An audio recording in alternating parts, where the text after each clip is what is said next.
देहरादून से बड़ी खबर आपको बता दें कि आज से शुरू हुआ बसों का संचालन। दूसरे राज्यों के लिए शुरू हुई बसें। आपको बता दें कि रजिस्ट्रेशन के बाद यात्री यात्रा कर सकेंगे। सरकार की मंजूरी के बाद आज से शुरू हुआ संचालन।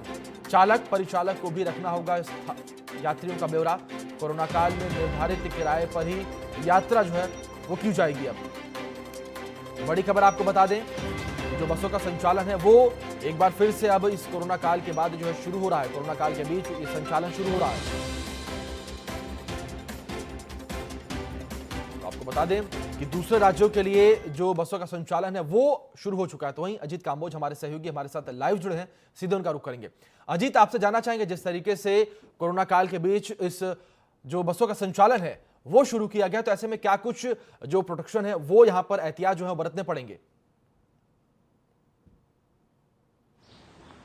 बिल्कुल अभिषेक, अगर उत्तराखंड की बात की जाए तो आज से विधिवत अंतर राज्य जो बसों का संचालन है वो शुरू हो गया है और सुबह 5:30 बजे पहली बस देहरादून से दिल्ली यानी कौशाम्बी तक के लिए रवाना की गई है। सरकार की पूरी कोशिश है कि कोरोना काल में जो लगभग 6 महीने तक सरकारी रोडवेज बसों का संचालन नहीं हो पाया है वो अब दोबारा से पटरी पर लौट सके, इसके लिए सरकार ने व्यवस्था बनाई है। बाकायदा एक गाइडलाइन SOP यहाँ पर जारी की गई है, जिसके माध्यम से बसों में जो भी चालक परिचालक होंगे उन्हें यात्रियों का पूरा ब्यौरा रखना होगा, सभी की थर्मल स्कैनिंग करनी होगी, सभी का टेम्परेचर मापकर उसकी भी डिटेल रखनी होगी और अगर किसी में उनको संदिग्ध लगता है या कोई दिक्कत लगती है तो उसको तत्काल जिला चिकित्सालय या संबंधित जो भी स्वास्थ्य महकमे की टीम होगी उनको सूचित करना होगा। तो पूरी कोशिश है उत्तराखंड सरकार की कि अब जो धीरे धीरे जनजीवन पटरी पर लौट रहा है उसमें यात्रियों को किसी भी तरह से आवागमन में दिक्कत ना हो, इसके चलते अब उत्तराखंड रोडवेज ने भी अपनी बसों के संचालन को यहाँ पर शुरू कर दिया है और सरकार ने व्यवस्था बनाई है कि एक दिन में केवल 100 फेरे लगाए जाएंगे, चाहे फिर वो उत्तराखंड से यूपी दिल्ली के लिए हो या फिर जो नजदीकी अन्य राज्य है हिमाचल प्रदेश हरियाणा के लिए,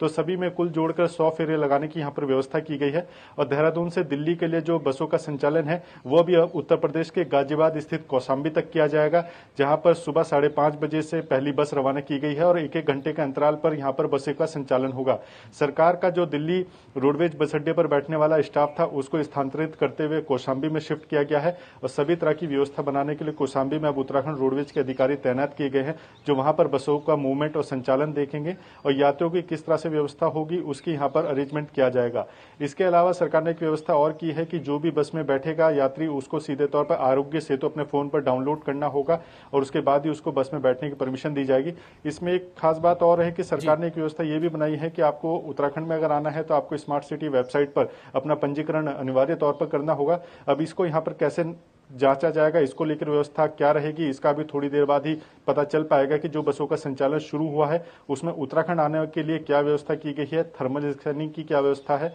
और जो एक कोरोना जांच सरकार ने भी अनिवार्य तौर पर की थी बॉर्डर एरियाज पर, उसको लेकर क्या अरेंजमेंट सरकार की तरफ से किए गए हैं। जी अजीत, वहीं जिस तरीके से बस सेवाएं फिर से शुरू होने जा रही हैं, तो ऐसे में जो यात्री हैं, जो प्रदेश की जनता है, उनका क्या कुछ कहना, वो किस तरीके से इस फैसले को, सरकार के इस फैसले को ले रही है?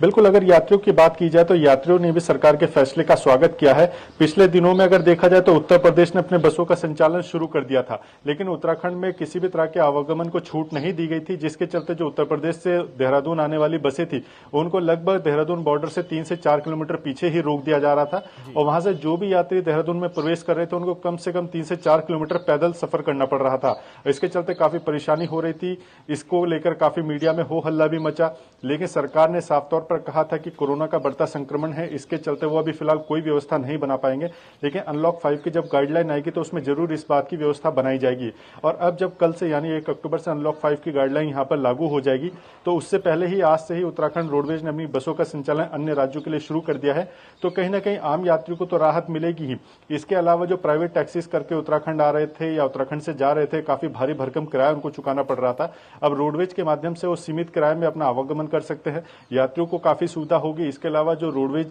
अभी तक बिल्कुल 6 महीने से लगभग बंद पड़ी थी वो भी दोबारा पटरी पर लौटेगी और उसको भी फिर यहाँ पर जो राजस्व की वसूली है काफी जो है उनका रास्ता अब आसान हो जाएगा। इसी के साथ अभी देखने वाली बात यह भी होगी कि जब वो प्रदेश में एंट्री लेंगे तब क्या कुछ व्यवस्था जो है प्रदेश सरकार की तरफ से वहां पर की गई होगी। बहुत बहुत शुक्रिया अजीत आपका हमारे साथ जुड़ने के लिए, इन तमाम जानकारियों को हम तक पहुंचाने के लिए।